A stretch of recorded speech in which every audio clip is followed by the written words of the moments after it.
The 2018 general elections. The issues that matter. The people that matter. This is Straight Talk with Vijay Narayan. Brought to you by Extra Supermarket. Good afternoon, Bula Vinaka, and namaste to everyone listening on Straight Talk today. A different time today. We are back into the daytime format today to talk about general elections. Of course, this is our special general elections talk back, Straight Talk. And we started off with the Supervisor of Elections, Mr. Mohammed Saneem, when the writ of elections was issued. And at that time, he was getting things in order to ensure the next few processes were underway. You may remember that the dates were confirmed for postal ballot applications, postal voting applications, and that process has come to an end on the 24th of this month. We've also had 24th of last month because we were on November 1st today. And now we've got other processes underway. Of course, in the next few days, big things will happen as far as elections is concerned. A number of people will go to the polls from November 5th, which is Monday. And so we will have a lot of discussion. Now, for you listening at home, if you have any questions for the Supervisor of Elections, Mr. Mohammed Saneem, this is your time to get any advice, any clarification on the Fijian Elections Office and the elections that's coming up with the pre-polling starting on Monday, November 5th, and Election Day, November 14th. This is your time. We are bringing Mr. Saneem in studio today. He will take any of your questions and he will answer them and clarify everything, because you have been to some of the campaign meetings on the ground. You may have heard something about elections office, and we thought that it would be right that we bring Mr. Saneem back for you to ask questions if you have any doubts before you cast your vote. So on behalf of our listeners on VTFM and also those watching on Facebook on Fiji Village, Mr. Saneem, thank you again for coming to VTFM. Vijay, and it's a pleasure to be here, and I'm looking forward to the discussion for the next hour. Thank you. The call, if you are to call us with your questions, please call on 3314766. The number to call is 3314766 with any questions. Now, Mr. Saneem, pre-poll starts from Monday, November 5th, and will continue until November 10th, as earlier announced. Many people are still asking how many people are registered to vote in the 2018 general elections. Can you please give the total breakdowns on the number of registered voters, the number of voters who will vote through postal ballot, and how many will vote during pre-poll? Thank you, Vijay. The total number of voters that are registered in Fiji is 537,527. Out of that, as at today, the total number of voters who are eligible to vote in the election is 630,862. So this is how it's made up. There are 10,816 postal voters. There will be 69,466 voters eligible to vote in pre-poll, and 550,580 who are eligible to vote on election day. That is the breakdown of the voters who are eligible to vote in the general election. Now, in relation to pre-polling, many are still asking about pre-polling. Why is it necessary to have pre-polling, and how you have selected the pre-polling venues? Okay. First of all, pre-polling in our country is not something that is a want, it is a necessity. With an election that is fixed on a particular date, there are numerous parts of our country that are very remote, that reaching those places is determined by what the tide is, what the weather is in the and what the sea currents are, so on and so forth. There are also areas that have good roads, that don't have good roads. My apologies. They don't have good roads, or are too far from a nearest highway for us to manage logistics on one particular day. These are our remote areas. These are our islands. a lot of the islands, you are only able to access the settlements on the islands through the sea. There are also places on Viti Levu itself which can only be accessed through the sea. In case somebody didn't know that till now, there are places in Reki Reki in the Ra province which are on Viti Levu, but there is no road that takes you there. You can only get there by sea.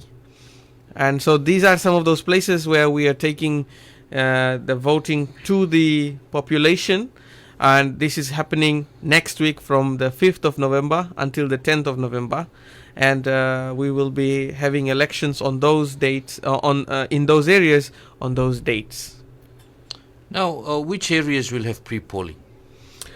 For example, the Lau group is under pre-poll.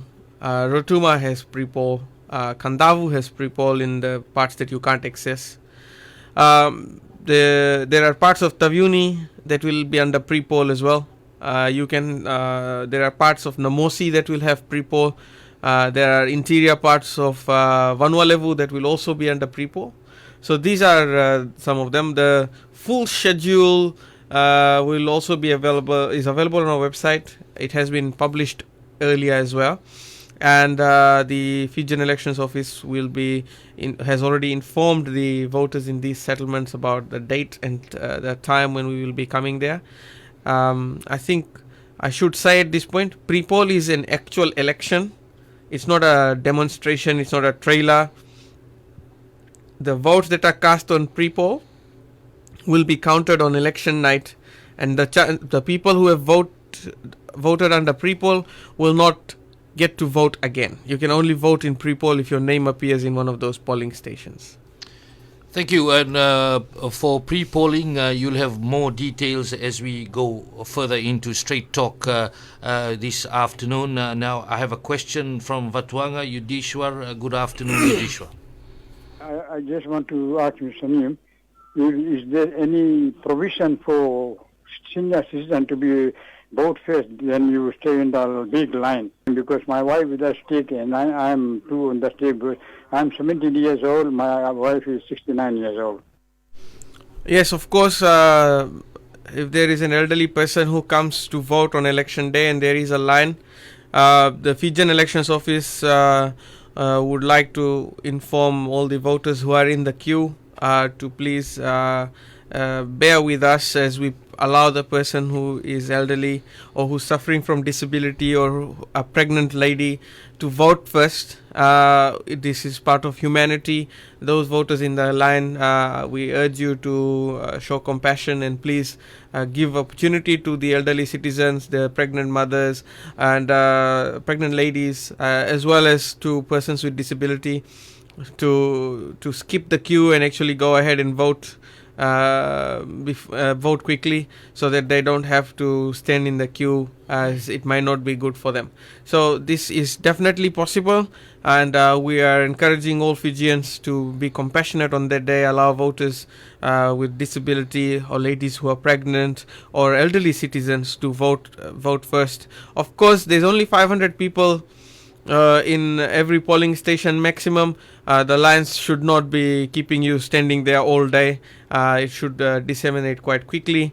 Vijay, in 2014, the queues in the morning decimated very quickly, and by 11 o'clock when I went around to polling places, you could hardly see anybody at polling places by 11 o'clock.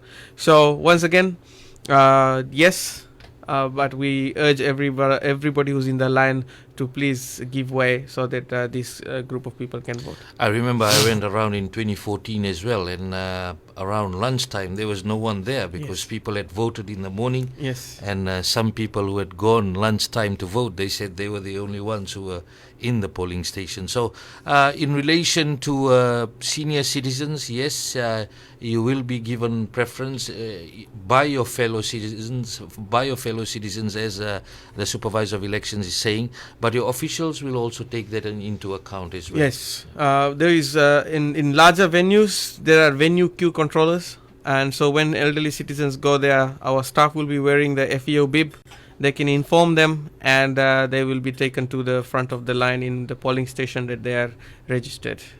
There you go. That answer from the Supervisor of Elections, Mr. Mohammed Saneem. You can call us on 3314-766. Your last chance to ask Mr. Saneem if you want any details or advice, or if you have any questions for Mr. Saneem as he comes to Straight Talk today.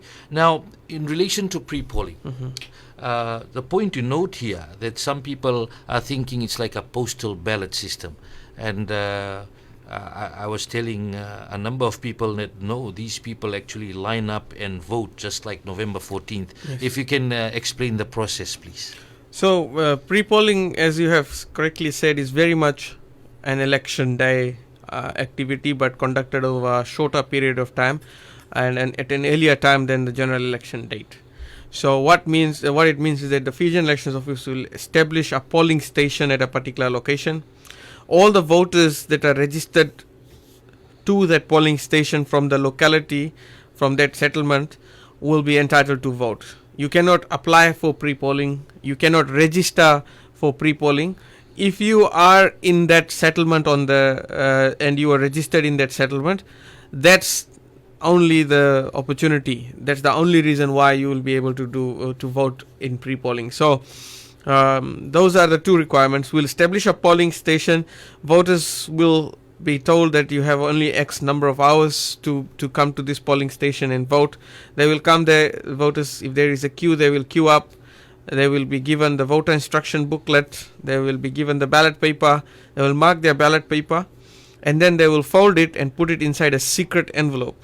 They will seal that secret envelope. Their finger will be inked, and they'll drop the secret envelope inside the ballot box. That's how the voter will vote on pre-poll. It is very much similar to voting on election day, except that the voter will be placing their ballot paper folded inside the secret envelope. Why the secret envelope? So that's a security feature. Elections takes place in pre-poll areas before election day. With this, there is a risk that voters might feel that their votes will be known, or somebody can open and check who they voted for, etc., etc. So to give voters that sense of confidence and that security, we will be giving voters the secret envelope. They will fold their ballot paper, put it in the secret envelope, and the secret envelope protects your vote from being seen. And the other thing is, a limited number of secret envelopes go to every polling place. So if the voter has voted and they put their ballot paper in the secret envelope, then in the ballot box, in the worst case scenario, if someone tries to tamper with the ballot box or tries to stuff in more ballot papers, they will not be quite successful, because only the ballots in secret envelopes will be counted. If the ballot paper is not in the secret envelope, it will not be counted. So whatever a person can try, they will still not be successful, because we will disregard any ballot paper that's outside the secret envelope. And that's our security feature for early voting. Also, for voting process and your officials who will be at the polling venues, if you can confirm how many people you have structured to be there at one polling venue, to ensure that there is also accountability within the process. Okay, so a polling venue can have more than one polling stations. Inside a polling station, the minimum number of staff who can operate a polling station is 3, and we have allocated up to 7 staff for larger polling stations. So that is the number of staff that will be there. All our staff are required to wear the badges, the ID badges at all times, as well as the election official bib, the blue bib that they will place over themselves. They have to have that at all times. So that's how you will identify an election official. Supervisor of Elections, Mr. Mohammed Saneem, is on Straight Talk today. If you have any questions, you can call us on 3314-766.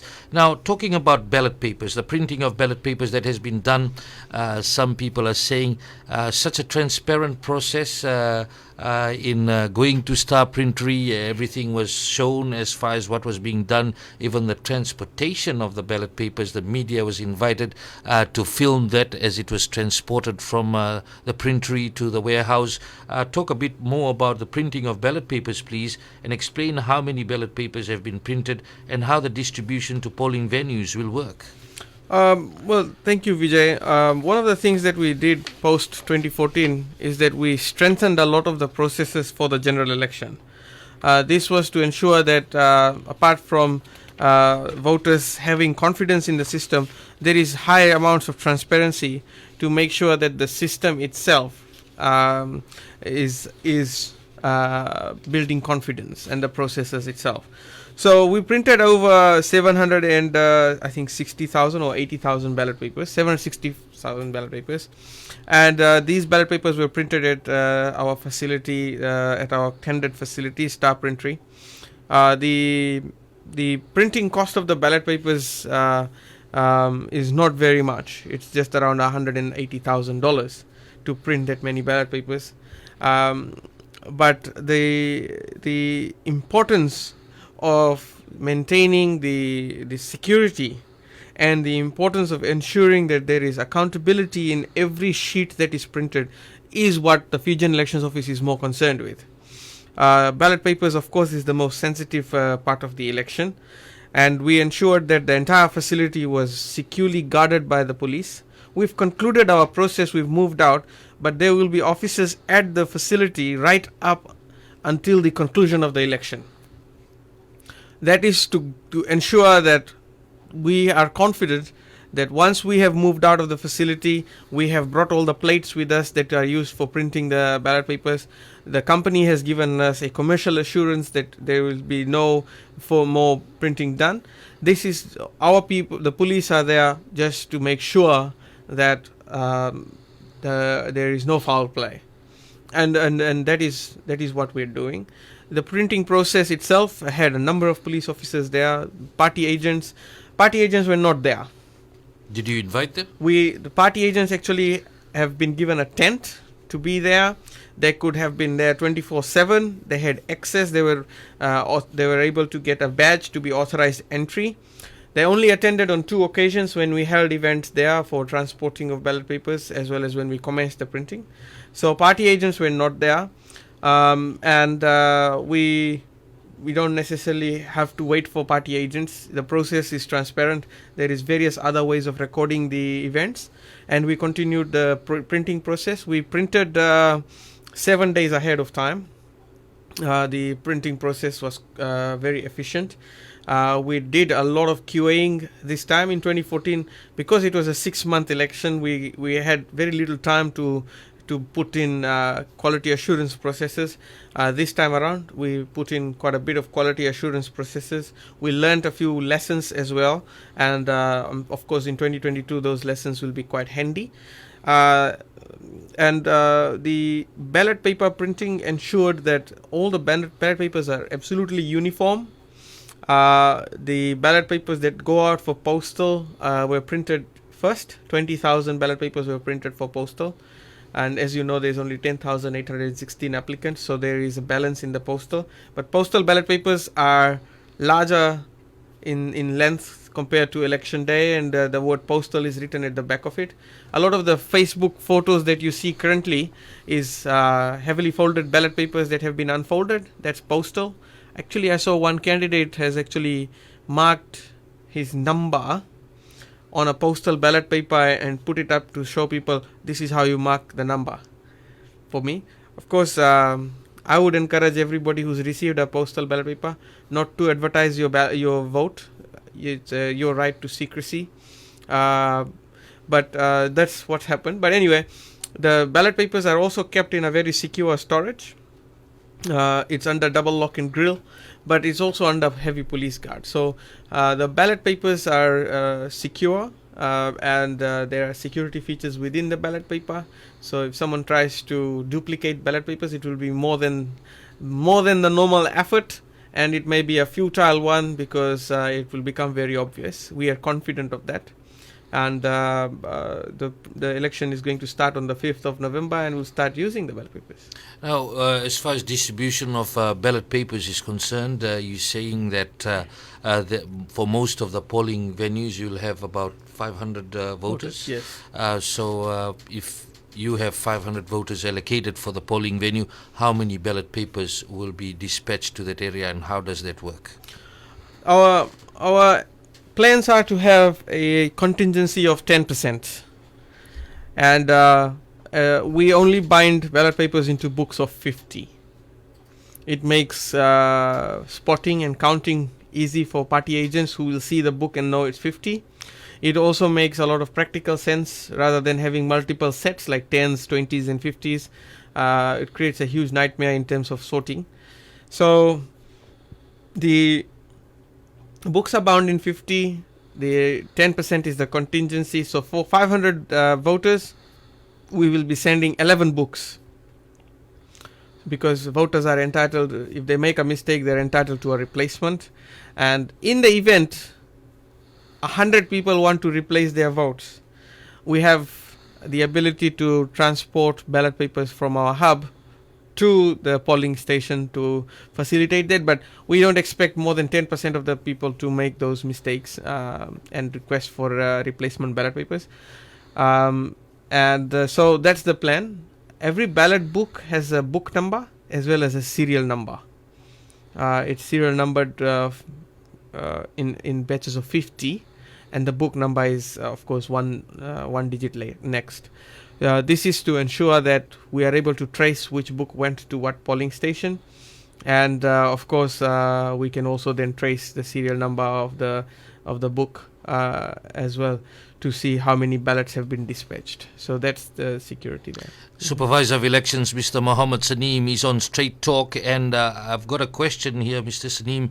Just a message asking the question. Harry Prasad from Suva is asking, he's bedridden since last year, and he's asking if elections officials can go to his home and help him vote.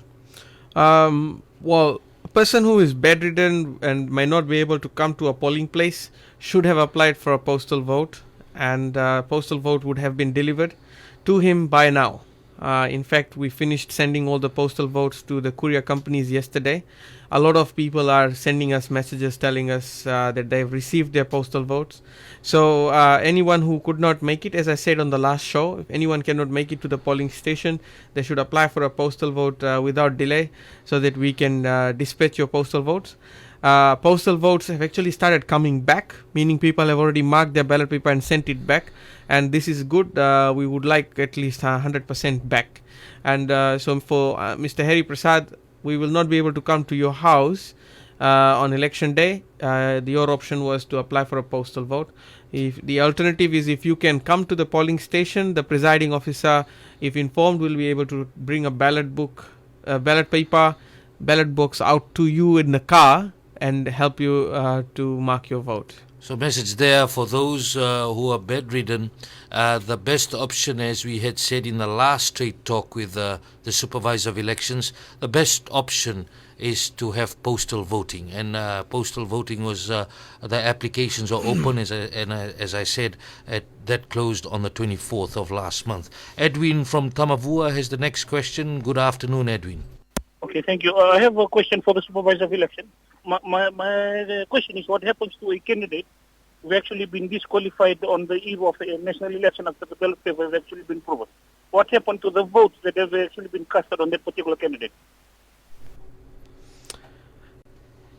Thank you for putting me in a very difficult situation, Edwin. I can answer your question, but the current scenario and circumstances are such that it would amount to speculating, and there is a prominent court case that is ongoing and is scheduled to be heard in the coming days. And I think today's media coverage in the newspapers both have legal advice from lawyers that on this topic. The Fijian Elections Office does not wish to impact any candidate's election campaign. And as we have said in our statement, the Fijian Elections Office considers all candidates currently as eligible and have the full right to campaign. And I am reserving my right to answer your question until the court case is decided, and we will give you full information as to what we will do once the court case is decided. We would not want to preempt any activity or any decision. Anyone who wishes to get this advice, best ask a lawyer of their own choice. Now, Mr. Saneem, what happens if you have the approved list of candidates and one of the candidates passes away? What happens because the number sits on the ballot paper? What do the laws say about that? So, and if people still go and vote for that candidate number, what happens in that case? The laws on a candidate passing away. Because your ballot paper has already been printed with the number. Yes. We'll take a break and we'll be back with the explanation regarding that. If a candidate number is already on the ballot paper and the candidate has passed away, what is the scenario legally? We'll be back after this break. Straight Talk with Vijay Narayan, brought to you by Extra Supermarket, continues after the break.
Ini mulbina kan imber ni rongo Italian na itoma ni Italano na budi straight talk na single budi venga rabdi ko. Ndere rin doma kami dan ta kusumanda na tabudi venga rabdi rups mai tavu na single budi ko.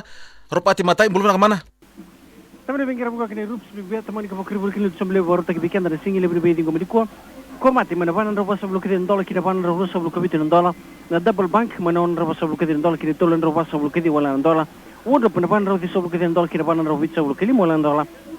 Glass TV stand Meno tulan rete soblo ke $10 kina tulan rawa soblo ke diwa wala ngana dol basire te bugni lut som tabar ben garab go ke rups big bang wala mena tabar ben garab go mai bai bot bot bugni kallo ngata le vortek weekend en single ben dai ono ke taman kibni tel skandron le mai go ka sta tabar ben garab go ke rups ke no go ke tabua pater wul bit fm tabar ben garab go ke rups big bang en single ben dai taman ko kribul singa ki lut som bele bugni diwali vortek weekend single ko non stick frying pan man don ro ke $1 kina te soblo ke $1 na table fan sen na irida tol so ke $1 tol so ke wala $1 wala kina na wall rag ne sigde dai mai ndon na tol so ke $1 kina ono so ke $1 tabre ben garam go kana gali so sarchkani en limana kalo kana kabni ko tumbe kana so me bol naka so tumbe na so so wale ochingori Siko total mana tabar ben garam go de rups big be bo siber kana go kitabwa mabe boto boto bodi kalma tele vortek weekend en single ben desena mai dukta kin do ben gravi sta tabar ben garam go kana rups kana go kitabwa paten bodi bit FM. Welcome back. You're listening to Straight Talk with Vijay Narayan, brought to you by Extra Supermarket. Our guest today is the Supervisor of Elections, Mr. Mohammed Saneem, and we're talking about general elections, of course, pre-polling starting on Monday, November 5th, and majority of the voters going to the polls on November 14th. We had a question in relation to what happens to the votes of a candidate if the candidate passes away before voting day. Mr. Saneem. Well, thank you, Vijay. Section 32 of the Electoral Act applies. If a candidate who is nominated in any election dies before or on the polling day, the supervisor must remove or strike out the name and number of that candidate from the national candidates list. And in the event that ballot papers have already been printed, where practicable, I must ensure that notice or notices are placed at every polling station. I have to publish the notice in the Gazette as well as in daily newspapers, broadcast on radio and free-to-air televisions to inform all the voters of the candidate's death.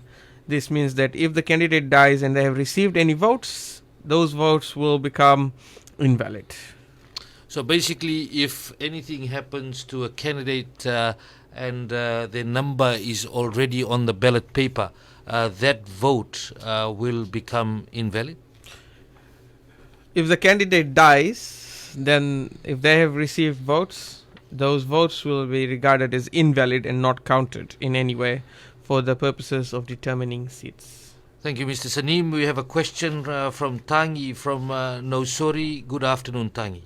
Yes, my question is, what assurance do we have that now that we have this pre-poll, that there will be no mix-up with the ballot papers during real-time elections? The assurance is simple. It's in the procedure. All votes that are cast on election day will be counted on election day at the place where the votes were cast. So, for example, if somebody votes at St. Joseph Secondary School on election day, 14th of November, the votes will be counted at St. Joseph Secondary School at those inside those classrooms, and the final results will be announced from St. Joseph Secondary School the same evening. So those votes will then be packed up in the ballot boxes and sealed and transported to the safe storage area. The results from St. Joseph Secondary School will be final, and there is no such thing as a second count, or there is a count for election day ballot papers outside of the polling venue. So that's how polling venue ballot papers will be separated. Pre-poll ballot papers will all be brought and stored at our warehouse facility after voting has concluded in those locations. They will be brought to the counting center on election night, and counting will be done at the counting center on election night in Suva. The results for pre-poll will be announced from the counting center, and they will be the final results for pre-poll. So there is no mixing at all, because the votes at the polling stations on election day will be counted at the polling stations, whereas the ones from from pre-poll will be counted at the count center. So here you go, there is a big separation, nothing is being mixed. Supervisor of Elections, Mr. Mohammed Saneem on Straight Talk. If you have any questions, you can call him on 3314766. We'll field that question to him. Josefa from Navua has the next question. Good afternoon, Josefa. Thank you.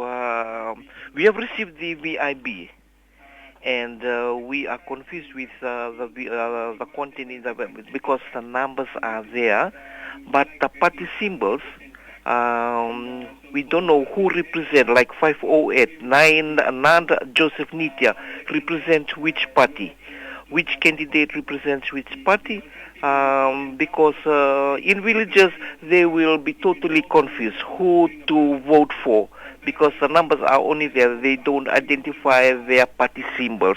Thank you. Well, there is a couple of things that comes to mind. First and foremost is that in this election you are voting for one candidate. You are not voting directly for a party. It's an open list system. You have to vote for a candidate. So to know who is the candidate of your choice, you have to do your own research to find out who you wish to vote for. And this research can be done either by you contacting the party directly or by you picking up a number from any of the campaigns. Once you have picked up the number of the candidate that you wish to vote for, that is the number that you look for when you go to vote.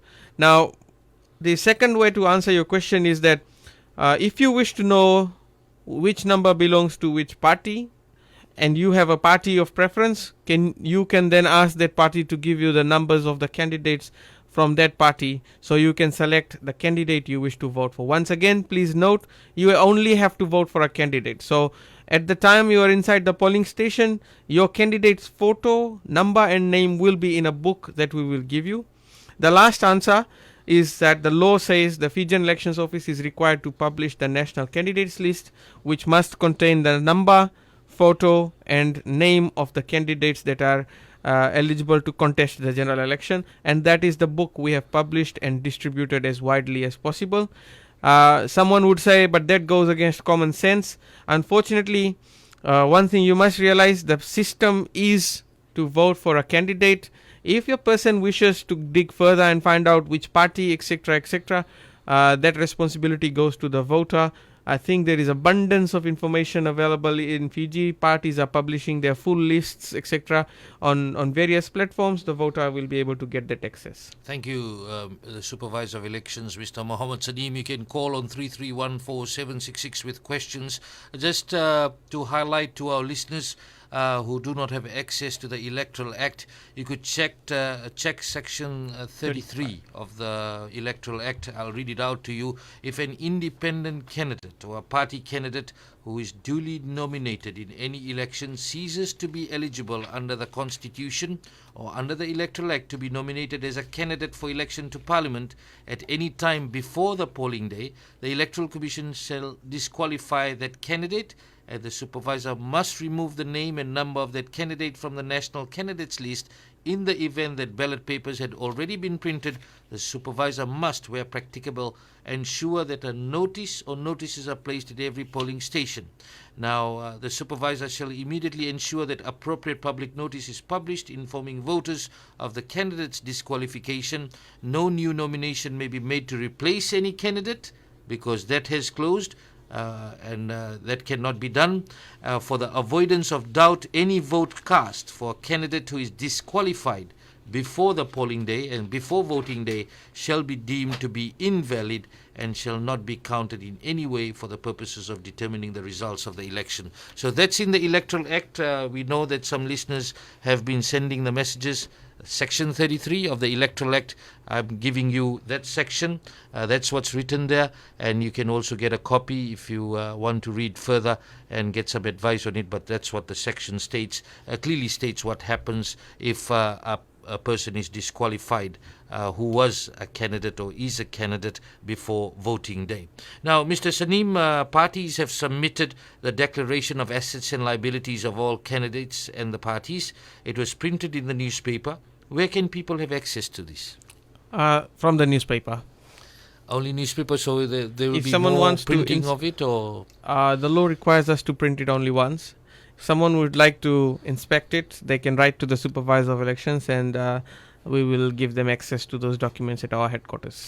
there you go. Some messages that were coming in relation to declaration of assets and liabilities of all candidates and parties. Supervisor of Elections, you can contact the Fijian Elections Office to cite it, or you can find a copy of the newspaper that was printed. Yes, That was printed on. I think day before yesterday. You have to go and look for that newspaper. Yes. So you've got two options, either that, or you can contact the Fijian Elections Office and you can cite the declarations of all candidates, their assets and liabilities. Now, postal vote, please explain the process. So, postal vote started, the application started once the election date was announced, so 1st of October. It closed on the 24th of October at 5 p.m. The applications closed. We had started sending out the postal votes from the, I think, 21st of October. And yesterday, Wednesday, we finished sending out all the postal votes to the 10,816 applicants. There are 9,686 applicants from Fiji, and there are 1,130 applications from outside of Fiji. The local applications will be delivered by EMS, or if it has been sent to us as a batch by an organization, we will be sending it to the organization in a batch so that it's easy for dissemination. Postal votes means the ballot paper for that person will come in an envelope, and the person has to mark the ballot paper in and then put it back in an envelope and send it to the Supervisor of Elections before 6 o'clock on 14th of November. Postal vote, a person who has applied for a postal vote and once you are approved cannot go and vote on election day. Your name will have a mark against it to say postal voter. We will not allow you to vote. We will also not accept postal votes being delivered to a polling station. It must be sent to the Supervisor of Elections, and it can be mailed to us. It must reach us by 6 o'clock on 14th of November. So this is very important. Vijay, one of the things that we've seen is that a lot of the voters have had this information from the beginning of the year, that postal vote applications will open once the election date is announced. You have to download a form, you can fill it up and then send it to the Fijian Elections Office. A lot of the voters, particularly overseas, did not do this until one day before the election, before the closing date. And that is why you will see a lot of these voters are now saying, but we cannot find a JP, we cannot find a notaries public, this is very expensive. That information was available from the beginning of the year, because we could have had an election from any time between April and November. But a lot of the voters still did not go and do the necessary form filling exercise. This is something that we can always learn from. In 2022, voters must make sure that they take necessary action well in advance to ensure that they are able to apply. There are also voters who are tuning into this talkback show who are now alleging that they tried to download the form but it was not possible in Europe, Brussels, Germany, etc. But if someone goes to our website, we track where the person tried to access the website from. The number of people who came to our website from these areas totally doesn't match the number of people who are claiming to have come and tried to download the form. Also, the form was available on our Facebook page. It was available from Fiji Village website as well. The link was there. The form could also have been asked through email. So a lot of people who didn't do it are because they did not apply for it and they are not able to vote now. 7,900 voters from overseas, only 1,130 applied. They should receive their ballot papers most probably by Sunday to the most furthest locations. So we just have more than just over 1,000 voters from overseas in this election. Yes. And so that's what will happen. Postal voters are asked to please mark your ballot papers as quickly as possible and send it back so that it doesn't happen once again that even though you applied for a postal vote, you did not get your vote back to the Fijian Elections Office by 6 p.m. on 14th of November and your vote cannot be counted. So the second deadline now is also very important for postal voters. they need to send their ballots back to us before 6 p.m. 6 on p.m. November 14th 14th. of November. There you go. If you're sitting with a postal ballot, please make sure do the right thing and get your ballot paper in before 6 p.m. November 14th. Don't take it to a polling station, please. As the Supervisor of Elections said, you have to address it to the Supervisor of Elections. We have another call from Nasinu Simon. Good afternoon. Regarding about the ballot papers, why this thing was printed in a commercial press? Why can't they do it on their own body, which is a government printer? Okay. The Fijian Elections Office is an independent institution. Our procurement policies state that any procurement over $100,000 has to be tendered. The printing of ballot papers of 760,000 plus ballot papers obviously will cost more than $100,000 based on our early quotes, and we put out a tender. In 2014, when we put out the tender, government printer quoted $4 million to print the ballot papers in 2014. The final report of the Supervisor of Elections will tell you that we finished the ballot paper was printed at a commercial printer for $160 plus thousand. There is a huge difference in costs. The current tender was also given out. There was an opportunity for government printer, which is also eligible to contest the tenders that we put out as an independent institution. And if the pricing doesn't come competitive enough, then the Fijian Elections Office has all the rights to choose a commercial printer that can do such a project, as well with the required security arrangements, as well as the other additional requirements that we had as part of our tender. So it's a commercial decision that we make. We've saved, based on the 2014 tender amounts, we've saved taxpayers close to $3.9 million. I think that can be an appreciation factor as well. And we managed to redivert our election funding to other important election projects and keep the costs low. Supervisor of Elections, Mr. Mohammed Saneem, addressing that issue about government printing, why they were not given that task to print the ballot papers. The last tender, $4 million, and the commercial company printed it at $165,000. So a big difference in cost. As he said, that is something that went in the favor of the commercial company that had tendered. Now, this time around, the government printer did not tender for printing of ballot papers, and so that's why they're not even part of the consideration. Now, Mr. Saneem, you're all set for November 14th, when majority of the registered voters will go to vote? I'll give you a calculated answer. A lot of our activities will depend on the weather. We are prepared. We've got all the resources. We've got all the equipment. We've got confirmation of 99% of the staff.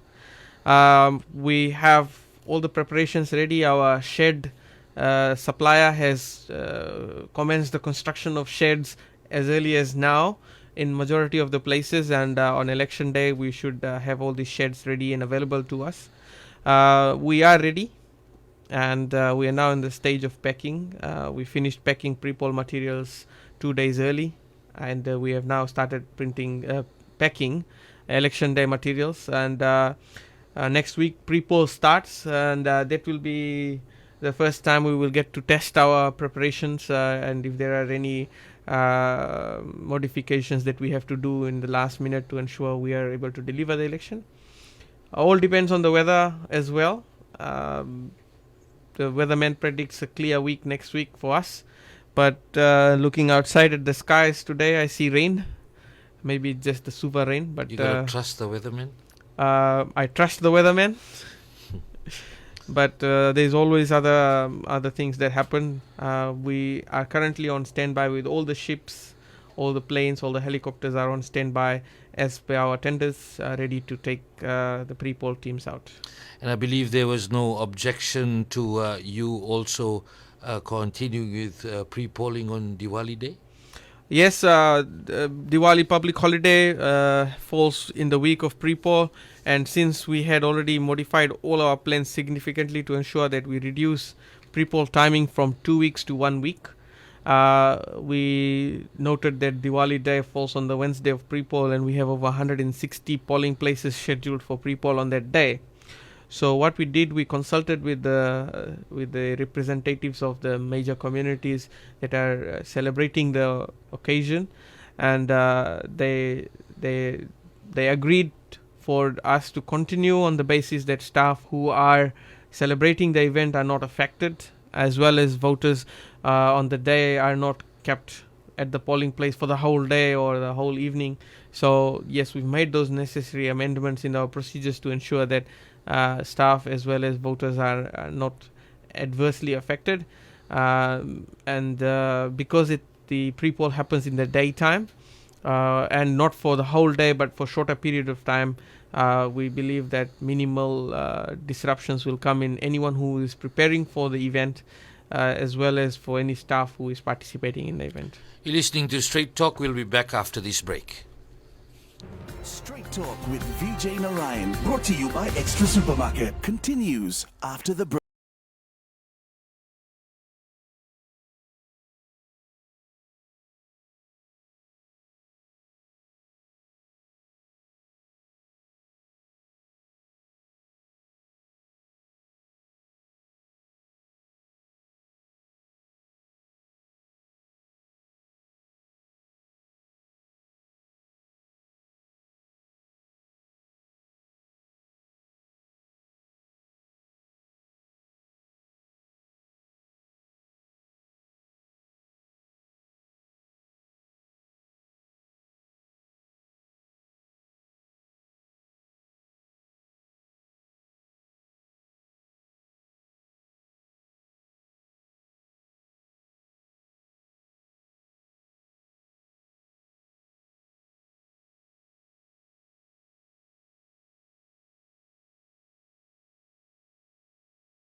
The supermarket. On Straight Talk this afternoon, we have our guest Supervisor of Elections, Mr. Mohammed Saneem, and we have a question from Makoi Raju. Good afternoon.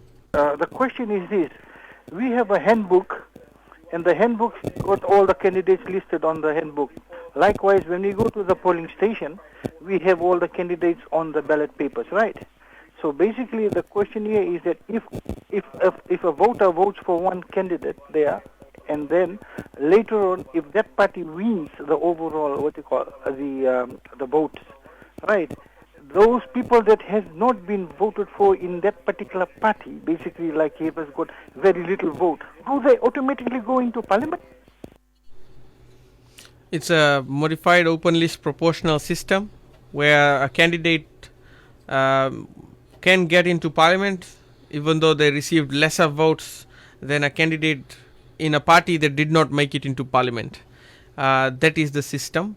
There are various ways to campaign under this system. You can have all candidates go and get votes from all parts of the country, or you can have one particular candidate who is very popular, who is going to garner the most amount of votes, and every other candidate in the party promotes that candidate.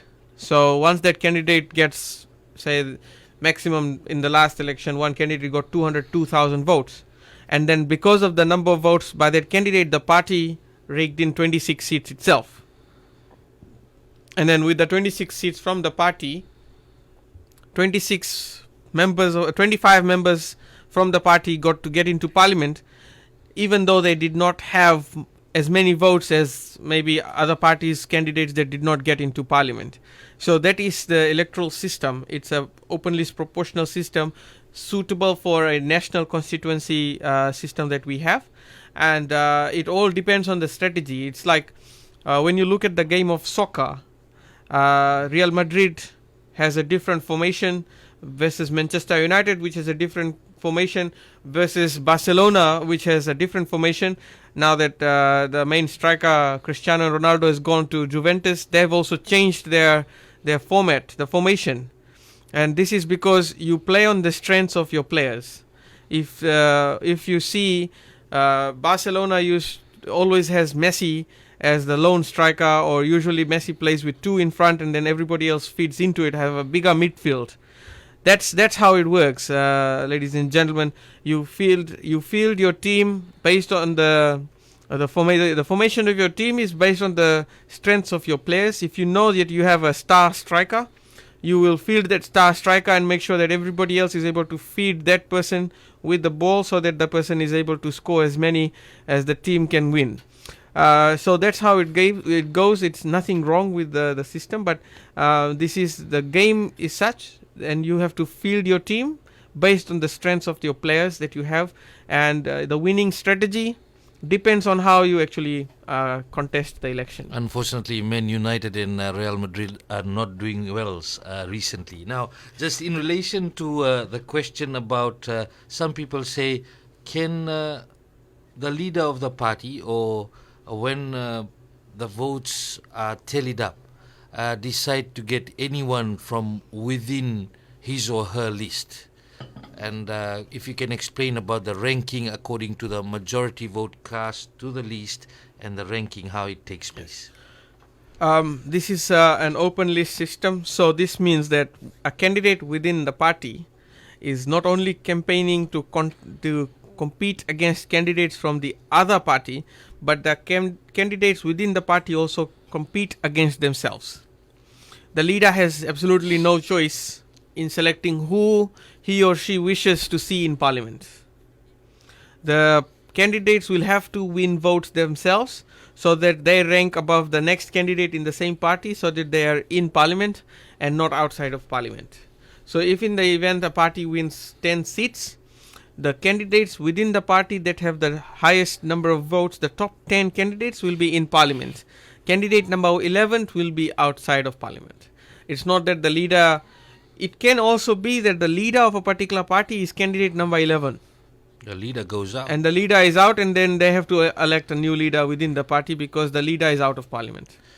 Supervisor of Elections, Mr. Mohammed Saneem, there are talking about how the voting system operates. I hope, Raju from McCoy, you got your answer there. Now, Mr. Saneem, how many polling venues and stations are confirmed for November 14th? The total number of venues for November 14th is 854. This will amount to 1,400 something polling stations. And you'll have how many officials on the ground on November 14th? On November 14th, around 10,000 people on the ground. Now, going on to the count process, how the process works after 6 p.m., a lot of people are asking about that. They know that they'll be allowed to vote until 6 p.m. If they arrive at the polling station before 6 p.m., they'll be allowed to vote, and voting may take maybe more than or longer than after 6 p.m. if the line is still there for some of the polling stations. But what happens when polling closes? I think the solution to this, firstly, is that everybody should come and vote in the morning. If you come and vote in the morning, you don't have to worry about what happens in the afternoon, 6 o'clock, whether you will miss out. In 2014, there were some people who actually missed out because they called me and said, hey, I'm just about to reach the polling station. And then they called a minute later and said, hey, you have to do something, they're not letting me in. What we should do is everybody should go and vote early in the morning. You've voted, it's a public holiday, the whole day is free. And you can then maybe go for a picnic or whatever you want. But if you go in the morning, they will be done quite early and you'll have the whole day to yourself. After 6 o'clock, the team is going to prepare for counting. The counting will be done in sequence. First of all, the team is going to reconcile how many voters turned up to vote. And party agents will be there as well? So for party agents to be there, they have to be inside the polling station before 6 o'clock. They have to be inside. At 6 o'clock, the presiding officer will close the door and nobody will be allowed in. Even, I can tell you safely that even if I go at 6 o'clock and the presiding officer doesn't open the door, I cannot force them to open the door. So every political party must understand that their agents have to be inside the polling station before 6 o'clock. And if they are locked out, please don't come complaining to me that they locked out my agents. That is because you were not there at 6 o'clock. It is specifically stated in the agent's handbook, in the presiding officer's manual. So everybody has to follow this. So they will reconcile how many voters turned up to vote. They will count all the empty sheets in the ballot paper to check whether it balances with the number of voters. Thereafter, they will do the calculations. Once it balances, then they will open the ballot box in the presence of whoever is there. They will open the seals, record the seals. They'll empty the ballot box on the table in front of the staff, and then they will count the total ballot papers that are there. Once they have counted the total ballot papers, they will balance the ballot paper first. So the total ballot papers on the table, plus the total ballot papers in the book, plus the discarded ballot papers, plus the tendered envelope, will equal to the total number of ballot papers that have been given to the polling station, or less. Less meaning a voter may choose not to put the ballot paper in the box, they might take it home. Once that is done, presiding officers will then, the election staff will then start counting. They will spread all the ballot papers, they will sort them into column numbers, they will fold them, put them in the box, then they'll take out each column and then count the ballot papers according to the number on the ballot paper in that column. That will be the record of the number of votes a candidate receives. And then they'll keep doing it until all the 245 candidates have been marked, or 235 actually, or if once they've finished counting all the ballot papers, they will then write down the record on the presiding officer's record book and transfer it to the protocol of results. The protocol of results is in 3 copies. There is an original. There will be a pink slip that will be pasted on the wall at the polling station, and the green will remain with the book. The book will be placed inside the temper evident envelope, and the temper evident envelope will be sent to Suva for us to physically check and then record in the result management system. On the night of polling, presiding officer will call the count center, the result center actually. They'll call the result center and give us the results of a polling station by phone. We will record that, and that will be the provisional results that will be available on the night of elections. We'll talk about provisional results after this. There's a call from Christchurch. Good afternoon, Mosese. Yeah, my question is, I'm calling from New Zealand, and I think for us it's actually really a bit disheartening about the postal voting. I mean, for overseas voters, we came in large numbers to register, and to hear that we're not qualified to vote because we didn't fill the application for postal voting, it's a bit of it's actually really disappointing. The thing is, when we registered with all our address, contact number, and everything. Why is it that we still need to fill a postal voting application? Would that be just a double up? Well, the first and foremost is when you applied for when you are registered, the Fijian Elections Office will give you a package, that is your voter awareness packet. And in the voter awareness packet, every person who registered overseas will receive information that because you are registered overseas, you can only vote by postal, and you can only apply for a postal once the election date is announced. So that's what we did. We gave every overseas voter that registered after 2014 this packet. It's when you see the photos of people who register from overseas, they're always holding a blue package, a folder. That's inside that package. Inside that package, we also give you links and other information on how to get information about postal voting. So we told you when you registered that you have to apply to vote.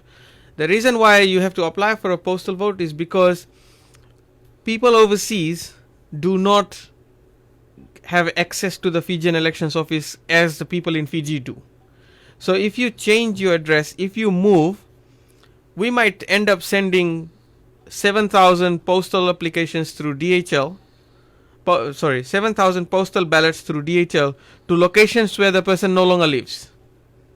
And what will happen? Our ballot paper will be exposed to security risks, number one.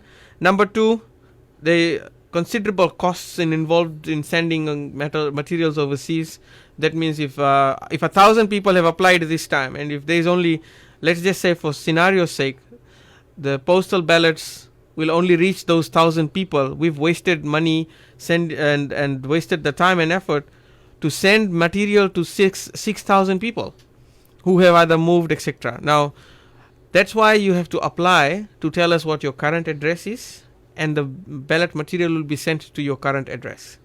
So this is the reason, practicality in terms of reaching all these voters. Someone would say, but not everybody moves every time. But the ones that are the somebodies that move sometimes, that is the ones that will then say it was not sent to me.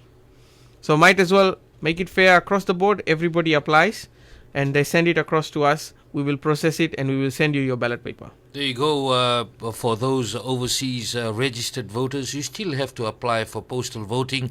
A lot of publication of this was done throughout last month after the issuance of the writ of elections, and the date was set for 24th of October. As Mr. Saneem has confirmed that just over 1,000 overseas registered voters have applied for postal voting. So in these elections, we'll have just over 1,000 overseas voters.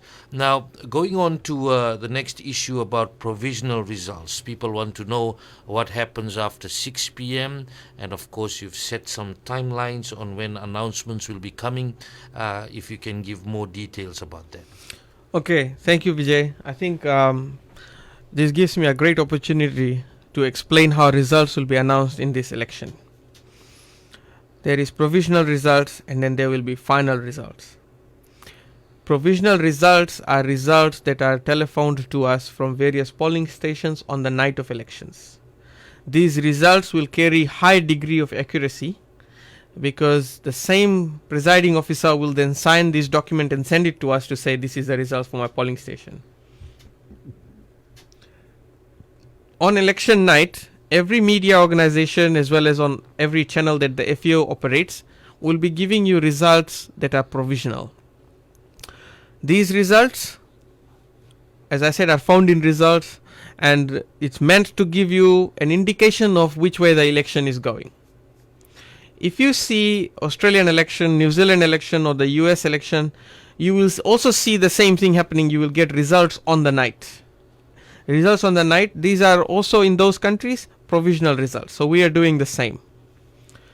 The final results will also be given by us, but it will be given after at least 4 days from election day.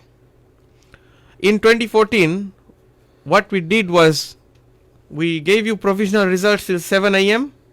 and then after 7 a.m. when we started entering final results, we started giving you results once again from starting from scratch. So people thought we were giving two different results. So to solve that problem in 2018, the Fijian Elections Office will stop giving you provisional results at 7 a.m. on the 15th of November. We'll give you the results from the counts at polling stations. These will be results that are found in. At 7 a.m. we will stop giving you results. So I hope that people are listening, that the provisional results will be announced until 7 a.m. and we'll stop. We don't plan to give you the final results on piecemeal basis, but we will give you at intervals that we have currently planned to give you an indication that we are now doing data entry of final results. It does not mean that we are counting again. It does not mean that we are what was Mr. Chaudhary said last time, that counting has stopped and we're counting starting again. No. Provisional results on the night until 7 a.m. to give you an indication of what the outcome of the election might be. Then everybody waits until the final results are all entered into the system and we'll give you the final results. So that'll be after about 4 days? After about 4 days. In overseas countries, it takes 2 weeks. It takes 14 days. It takes 21 days. Fiji, 4 days. So please do not think that because they've stopped giving us the results, counting has stopped or everything else that was done in 2014. It is because the results that have been given to us overnight are meant to give you an indication of which way the election is going. Thereafter, we'll give you the final results in around 4 days. That will be the results for the election. Political parties come to the result center. You will get access to all the results as they are being entered. So you can then tally it up and you can... they can be there day and night with you. They can be there 24/7. Don't be like the printing house where you didn't come at all. And then Charanjit Singh said, oh, something must be happening because the power went out. NFP, Charanjit Singh, you have full access to the result center. Send your agent so that you are confident and not spreading rumors here and there on social media. Just come to the result center. The results will be given to you. As we enter those data, we will give you that result so you can also verify and be certain. Mr. Saneem, I've got a question here from Savu Savu. Penny is asking why there is no 666 candidate number. I think 666 was a number that the parties preferred not to get, and the Electoral Commission subsequently removed that number. Mr. Saneem, regarding campaigning, of course, as the Supervisor of Elections, your office also must be monitoring this to ensure that the campaign rules are being met. Have you received any complaints? Have you referred any of the matters to FICAC? We haven't referred any particular matter from the other ones that we have already referred to FICAC. But we have found through a report from Fiji Roads Authority that there are various billboards that have been placed all over the country, and some of these billboards are in public premises, public areas, but they don't have the authorization of the Supervisor of Elections. This afternoon, we will authorize Fiji Roads Authority to bring down those billboards. Yesterday, we wrote to the parties and asked them to give us information about the places where these billboards were placed. Some parties wrote back to us and gave us the ownership of those properties to be private, We've accepted those, but some parties haven't given us any information. Our records and our findings are that these are road reserves, public areas, and there is no authorization for billboards in these areas. So expect us to remove those billboards with the help of police by this afternoon. The campaign rules are pretty clear, and parties are well aware of this, and they should educate their candidates on this. So that's that. We've also seen through our media monitoring unit that some billboards have been taken down by private individuals. I'd like to send out this very strong message that you must respect every candidate who is campaigning in this election. In the event you feel that a billboard is placed in a place that does not have the required approval of the Supervisor of Elections, contact my office. You are not required, you are not allowed to pull down a billboard. That is classified as defacing of election campaign materials. It carries severe penalties. There are some people in Lambasa in the last election that were given suspended sentences for this offending. So nobody is allowed to pull down a billboard until and unless a complaint has been raised with the Supervisor of Elections, and then we will, upon investigation if necessary, either with the candidate or with the help of police, pull it down. You are not to pull down anybody's billboard. You are not to deface any billboard. You should not write on anybody's billboard. All those activities are illegal. Now, just moving on to campaign blackout period for public places and also the internet. How will you monitor this? First of all, let's talk about the blackout period, which is in our law, in the Electoral Act. And moving on from there, how will you monitor this, and what will be done if a candidate or party is found breaching the campaign blackout rule? I'd like to voice my dissatisfaction with some of the political parties in this general election. In our attempts to assist political parties in keeping the campaign blackout period enforced, where we wanted to assist political parties by identifying fake accounts of candidates or fake accounts of parties on social media, parties did not write back to us. They didn't give us the details. So now, if during the blackout period there is a fake name of a candidate propagating election information, that candidate will be in trouble with the law because we will refer them to FICAC. If we had known earlier that this is a fake account under this candidate, we would have had that opportunity to know. We would have then taken measures that are there.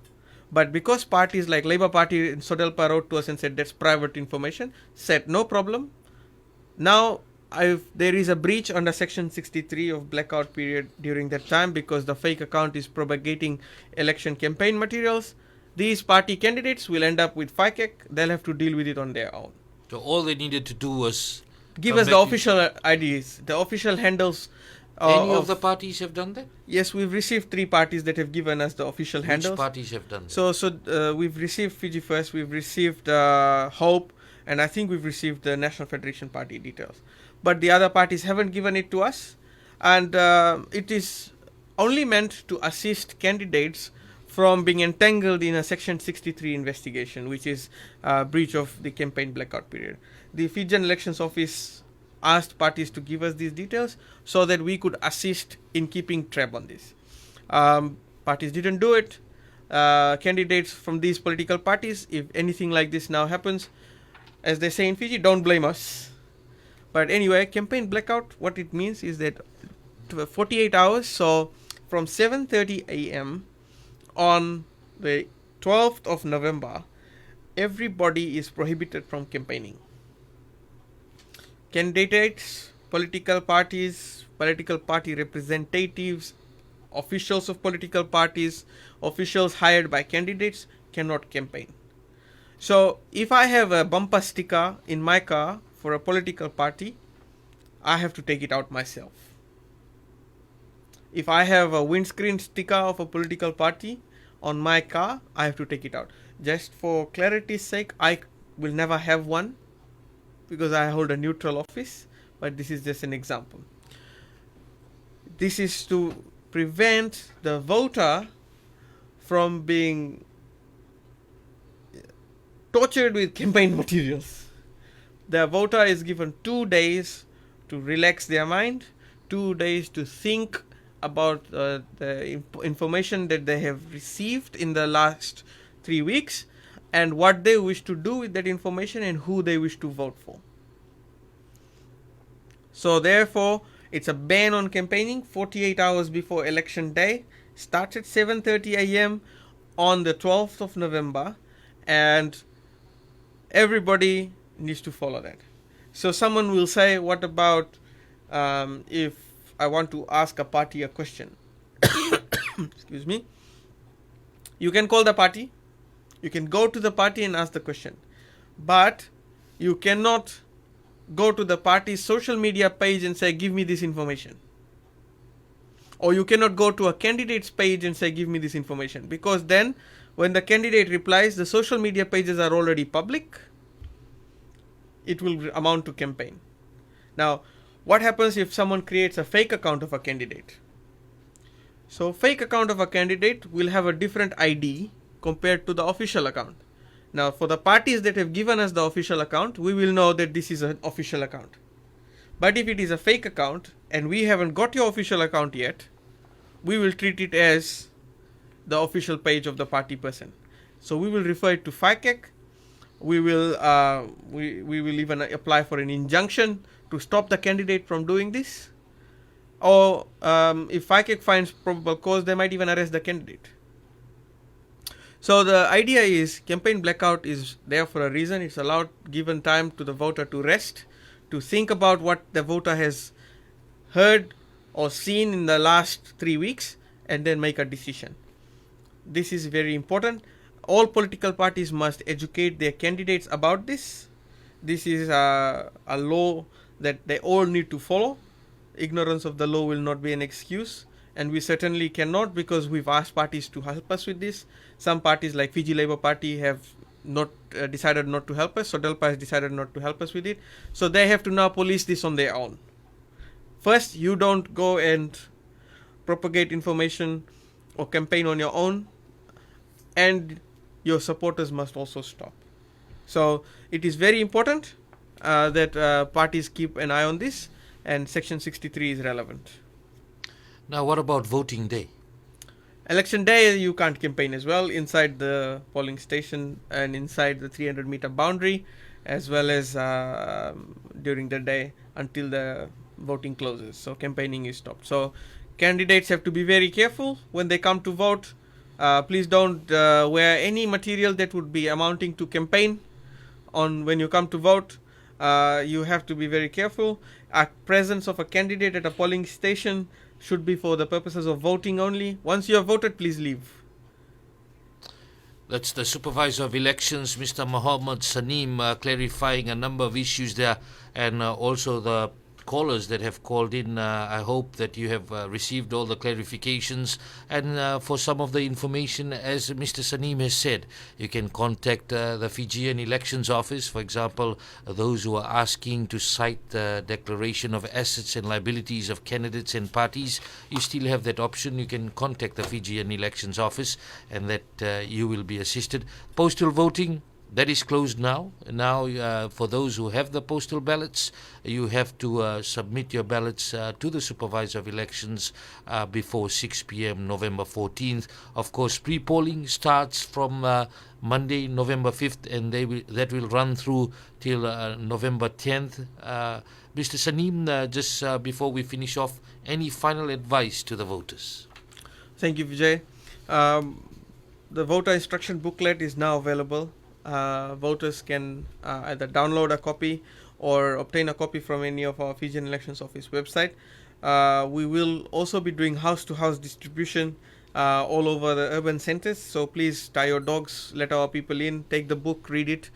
If you don't like the book, return it to my staff. We'll give it to somebody else. But when you come to vote, you will get the same book. Not the one that you gave back to us, but a book that is of similar design. And you can use that book to find the number of your candidate and mark the book. My advice to voters is please come early, come in the morning, bring a bottle of water and umbrella, and mark your vote. You'll have the whole day to yourself. It's a public holiday. Listen to all the campaigns that's going on, read all the manifestos, make your own decision. No one has to decide for you. Once you have decided, you can then go and mark the ballot paper at the polling station for the candidate that you wish to vote for. The Fijian Elections Office will guarantee that your vote will remain secret, and that when we will count, we will give the results of the whole country, and within 4 days the Fijian Elections Office will give the final results to the Electoral Commission. Touch wood. And I hope that every voter in this country is able to vote. There's 550,000 voters on election day. There's about 60-something thousand on pre-poll, 69,466.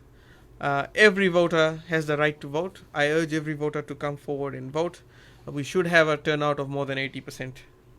Thank you, Vijay. Thank you, Mr. Saneem. And as Mr. Saneem has said, no one will decide for you. You decide for yourself. And that is why we have this special general elections talkback, straight talk, so that we bring the leaders and candidates of different parties for you to decide yourself. After listening to all the policies and what the parties have to say, you make the decision on November 5th onwards if you're going for pre-polling, or on November 14th if you're voting on election day. As earlier highlighted, Straight Talk will return next week. We are currently trying to get some confirmation on the parties making their candidates available for Straight Talk. However, on November 11th, 6 p.m. to 7 p.m. That's Sunday, November 11th, 6 p.m. to 7 p.m. in the Itoke language first, right here on VTFM and also on Facebook on Fiji Village. We'll have Atukuru Mundu with the leader of Sodelpa, Mr. Sitiveni Rambuka, and Prime Minister and Fiji First Leader Vorenge Bainimarama in the Itoke language talkback. And from 7:30 p.m. onwards on Straight Talk on November 11th, Sunday, we will have Mr. Bainimarama and Mr. Rambuka in a debate before we head into the campaign blackout period. So that is coming up. That is confirmed. Both leaders have confirmed that yesterday afternoon, and we will bring that live for you on November 11th, starting from 6 p.m. That's the Itoke one, and from 7:30 p.m. in English. Until next week, have a good weekend.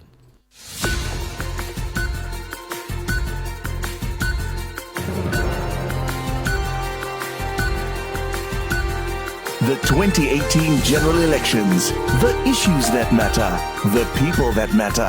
This is Straight Talk with Vijay Narayan, brought to you by Extra Supermarket.